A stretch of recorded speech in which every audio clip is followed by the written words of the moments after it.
เจ้าลูกนายพันล้านสาวนายพล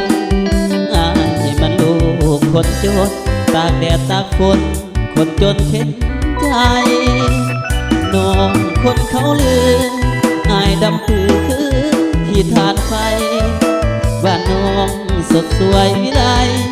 ส่วนบ้านอายมุงด้วยยาคาเจ้าขี่รถเบนซ์ส่วนอายเข็นรถที่ห่างห่างเจ้าคนดีมีหังอายบ่มียังเศร้าให้สาวนาน้องงามดังหงเปียบไอ้คงดังเส้นกาบ่มีดอกวาสนา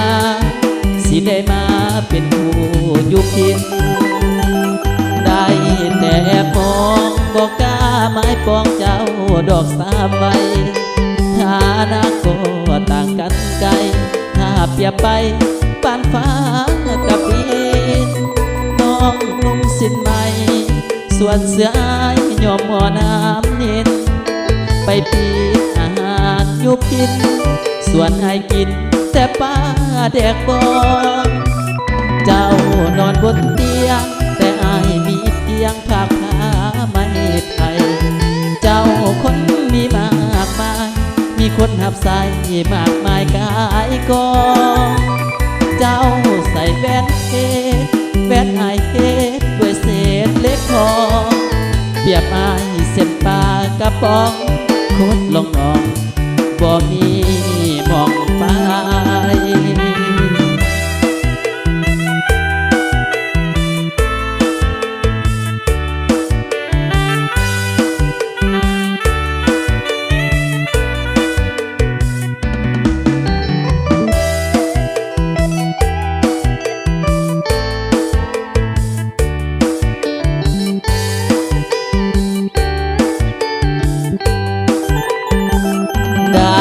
แต่แอบมองบอกกล้าไม้ปองเจ้าหมดดอกสามใบ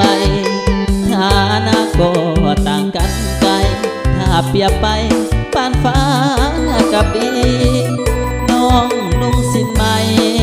ส่วนเสื้ออายยอมห่อน้ำเน้นไปปีอาหารยุพินส่วนอายกินแต่ป้าแดกบองเจ้านอนบนเตียงแต่อายมีเพียงผ้าผ้าไม่ไทยเจ้าคนมีมากมายมีคนหับใส่มากมายกายกองเจ้าใส่แว่นเฮ็ดแว่นอายเฮ็ดด้วยเศษเล็กทองเปรียบอายเส้นปากกระป๋องโคตรลองหอมบ่มีมองไป